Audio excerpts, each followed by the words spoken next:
Welcome to my podcast, and what I'll be talking about is the free-to-play video game title Smite. Now, Smite is a third-person viewed mass online battle arena, also known as MOBA, which was created and published by the game developers Hi-Res Studios. Sometimes kind of like to call them low-res. I know that's a sick burn, but it's kind of also an indication of saying back to them that we probably don't like this thing that they've added, or something is heavily broken in the game, and it's just one way of saying that this wants to be changed. Or you could just tell them via direct message, even though they probably would never listen to that anyway. It is based around pantheons and the gods, and every god has their own lore or a story to tell of what or where they come from, who they are, and what they've done or what they do. And they basically fight each other on a series of maps, each map has a different mode. It's neither team battles, or it can be a 1v1 if you want to just duel against someone else. And each game mode or each map are all different. There are some maps where there are 3 lanes, there are some maps with 2, and there are even maps with just 1 lane. Camps could be all different sizes, or they could be just sort of different locations. Sometimes, or every so often, they kind of like to change the theme of the maps, just to keep it fresh, and it's not going to be boring every time. But yes, there are a total of 81 playable characters in this game, or in the current version, which is 3.19. There's actually been patch notes for version 3.2 or 3.20, but that's going to be talked about later, as that is what I planned it out. But there's 81 playable gods characters, and there are 8 pantheons. That's what they're divided into. For example, you have Greek pantheon, the Norse pantheon, Roman. If I can remember, there's Japan, China, also Mayan, Egyptian, and Hindu. I think that's all 8. And so that's how they're divided as well. We'll start off with the god that most people would know. He's from the Greek faction, and he is Zeus, who is father of Mount Olympus and god of thunder. He is a mage, and he also deals magical damage. There are 2 types of damage as well. You got magical and physical. Magical is it does a lot of damage. However, magical can only be kind of made from abilities, sort of. It's very expensive to buy these magical power items. We'll go on that later, but basically magical power does a lot more damage than physical in terms of abilities, but physical is kind of more consistent damage over time. You can even add crits, so it just doubles your damage with a % chance. So imagine you're doing 250, maybe you can get a small crit item that increases your chance of doing a crit. It goes straight from 250 to 500, but this is only useful for melee or ranged gods that do physical damage. Speaking of a physical god, you even have Thor, the guy with the hammer, also son of Odin, and Odin is also part of the game, or in the same pantheon, of course. He's also kind of friends with Loki. Oh, and Loki's also in it. Who's Loki also the father of? Oh, he is also the father of Hel and Fenrir. Oh wait, they are also in the game. Whoa. Fenrir is the big bad wolf that gets to jump around and turn giant and grapple onto some dude and take them somewhere else, and Hel can just go hell crazy, right? But yes, because there's so many characters in the game, it could just keep going on and on and on. The stories that they all have, how most of them are kind of massive family, especially Zeus's family. Of course, he is the father of many It's quite ironic because most of them have at the beginning name of A. I don't know why he really liked calling them or starting their name with an A. We have Apollo, we have Artemis, we have Athena, we have Ares. I think that's actually that's kind of all his siblings, to be honest. I think that is it, but for some reason they all begin with A. I guess we could start with Apollo, who is a physical character. He's god of music. His hands kind of turn into pistols. I think his little projectiles or his bullets are kind of how can I say, bullets of music or something. It just hurts you. Artemis is the goddess of the hunt. She has a bow, which makes more sense. She also has like a pet Caledonian boar on her side, so it can help her. Athena is goddess of wisdom. She's kind of just there with a shield and a spear. I think she is also the one who slays Medusa, or I think she kind of had something involved with her, because there's actually a skin for her where it has Medusa's face on the shield, and it's just a modification. It doesn't really change the gameplay. It's just all, what can I say? I guess it is a cosmetic item. Yeah, a cosmetic item. And Ares, the god of war, he's also had quarrels with Athena, so they're basically fighting each other. Ares just has a massive sword and a shield. He has also a lot of chains, so, you can't really run away from him, because he's a very annoying person. But yeah, he likes war a lot.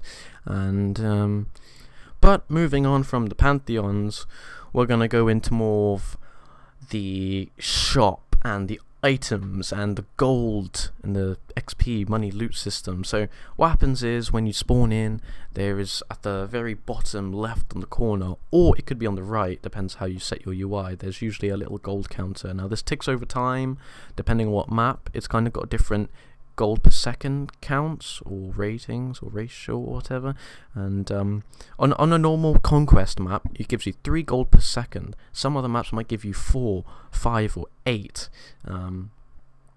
Sometimes though Match of the Days give you 12, because why not, right? And over time you'll accumulate this gold, in which you can buy items, and basically these items help you and help your character become more powerful, and it can do some other things as well. So for example, boots like a ninja tabi or warrior tabi or shoes of magi. So these boots give you speed, which you actually really need. It's kind of hard to play these characters without boots. It's kind of weird though, because some characters don't actually have legs or feet, and so you're kind of buying them these things that help them move quicker. Like for example, there's a god that is a serpent, and it wouldn't make sense because he is like a flying dragon kind of thing, and he doesn't have legs. He might have, no, he has wings, and that's it. Yeah, so it's kind of weird how you can give him boots, but I guess you can. And yeah, basically it gives you more movement speed, it gives you more power.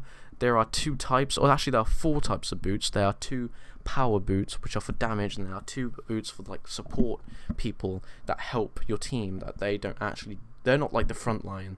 They are literally just support. So you got your 2 damaging items, which the 2 damaging boots, they have the most physical / magical damage, but one type might just be raw damage, the other type might kind of be more utility. So for physical boots, you have one where it's just gives you damage and movement speed, but the other one gives you damage, attack speed, mana, and movement speed. Now the thing is, you think the second one, which is Ninja Tabi, would be better. However, the Warrior Tabi has base physical power of 40, and the Ninja Tabi only has a base physical power of 20. Now that's actually a big difference. It's a massive spike, and it's like the first item you buy in the game, so it actually helps a lot for the early game. However, there are some characters that kind of work better with Ninja Tabi, maybe because they give themselves extra power with an ability, which seems crazy, but even though they can do that, they kind of have a lot of weaknesses, like they can't escape, or they just have terrible initiations, and I kind of don't want to go into detail, but it's kind of just to balance them out. But Ninja Tabi and Warrior Tabi, they're the damaging items. Same with magical. One is more just power. The other one gives you cooldown instead of attack speed, though, because attack speed mages don't actually work. There are a few actually though that use attack speed and their basic attacks to actually fight. And then there's these other two boots which are for support, where one boot type, Cortellaria boots or Traveler shoes, they basically give you extra speed while out of combat and let you heal faster. So this is for supports that are like going, I guess, from one side to the other of the map, just helping teammates, not just helping them stop from dying. There's this other boot kind of type where it gives you a shield every time you get hit in the face by something. There's a shield that gives you extra protections over time, and health. Of course, all the boots give you movement speed increase. But yeah, that's one of the many items that you can actually buy from the shop. Now, literally a load of things. However, you can only buy up to 6. So you kind of have to choose wisely on your picks, even though you could just pick 6 straight up damage items, which do work. They do work. However, it's just based on power. You might kind of need a movement speed or attack speed item to be more effective. But it's kind of just all these combos that you can kind of make, and you can just try out what happens. You could combine physical power, damage with pen, and cooldowns, and add movement speed and attack speeds all in one build, even protections if you wanted to. But for different roles, it will kind of have to have these kind of type of builds for them. And speaking of roles, what are roles in Smite? Now, actually, roles in MOBA games are all kind of similar and the same, because how the maps are kind of based are also very similar. So there's 3 lanes in this map called Conquest. Each lane has a different role, but one lane has 2 people most of the time. The other 2 have 1, but so basically the jungler just goes around ganking enemies and stopping them from being able to farm. There's this role called mid, where they just stay in the mid lane. They're usually a magical person. There's a solo, where they are tanky enough to actually survive on their own and have sustainability. They are physical warriors. They are usually physical warriors, but you can change the meta and play something completely different if you want to. That's what they do in professional games, but they are pros, so they basically know what they're doing. If you're like just a new person, you kind of should just play the normal meta until you get experience, and then you know that, some of these dudes are actually alright for solo lanes. And then the duo lane, where it's 2 people. There's this ADC role, which means attack damage carry. It also means consistent damage, and it is usually a hunter, so a person with a bow, and they rely on their auto attacks or basic attacks to do damage, and they're usually supported by a support, which is a character or role person that doesn't actually do the damage. They just go around healing, body blocking enemies, doing all they can to basically protect that ADC person. They're also there to try and make lane clearing a bit faster, and lane clearing is just farming these minions because it gives you XP and money to be able to get better items and do more damage over time. And that's what you kind of want to be doing most of the time when you play these game modes. You kind of want to just be farming for like the next 10-15 minutes, and during that time there are usually some team fights that happen, so it's not always just 100% farm until you actually get all the build and that, and then you can start showing up to the fights and knocking people out. But that's the roles. Conquest map especially, you need that. What else happens in the Conquest map are camps, XP camps, buff camps, a lot of camps. There is this camp where it gives your team additional gold, although as a whole, so it makes it easy to buy more stuff. There is also a camp where it gives you the whole team a massive buff in power and health regen and mana regen. But all the other camps kind of just you give it to yourself, really. There are self-buff, there are self-speed buffs. They're not too hard to clear at the very beginning of the game. You kind of need 2-3 people to clear one camp because they are pretty tough. But of course, when you go to mid-late game, you can do it easy. I guess you could just tap them with ability or auto attack them, and then they're instantly dead, right? But also, there's one more thing that kind of is part of the game, and this is called relics. Now, relics are kind of like items, except they're kind of used once. You can use them again, but they have a massive cooldown, and there are two types of relics that I kind of like to divide them. You have like team relics, which help you and your team, or you got self relics, which just your benefit. So self teleport, you can basically teleport your character across the other side of a map, or you can do a small little teleport, like for X amount of units away, but you can do that through walls. The problem is with this teleport, the first one I was talking about, which you can go around the entire map, that only kind of works with your own towers or your own base, and plus it takes a couple of seconds for you to actually go from A to B, where blink, you can instantly blink and then disappear. But kind of these self buffs are kind of also for specific roles, like this blink where it gives a little teleport, but you can do it through walls and stuff. That's kind of for the jungler, because they can go in and then they can do a lot of stuff, and then they can go back out again straight after. And then that teleport one where you can go to towers and that's kind of the solo lane, so you can get back to his lane quickly before the other guy comes and smashes a tower down and realize that, well, he's lost. He's basically at tower disadvantage. And yeah.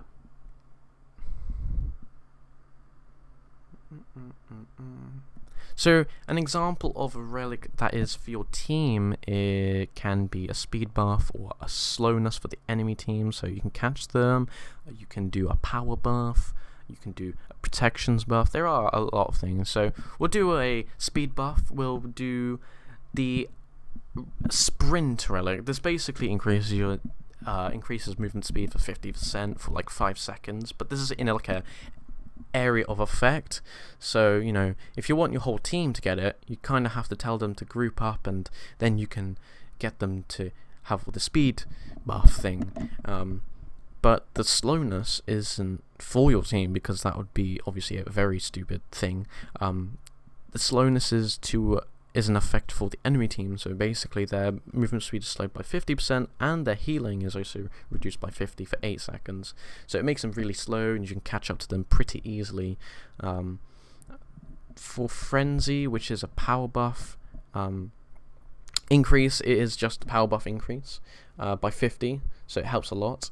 And there's defense, where it gives you protection. So if you're about to start a fight, maybe you're the support guy, and maybe you have that relic which is called Shell, that you can give to your entire team, so when they're fighting, they take less damage overall. But this is just a small overview of the game. There is a lot more to talk about, and I can go into detail for a lot more with, everything else. I can go through every single god. I could talk about all their stories, their laws, their abilities, what they can do, what type they are. I can talk about all the items that you can buy from the shop, all the relics. There are so much more things to talk about.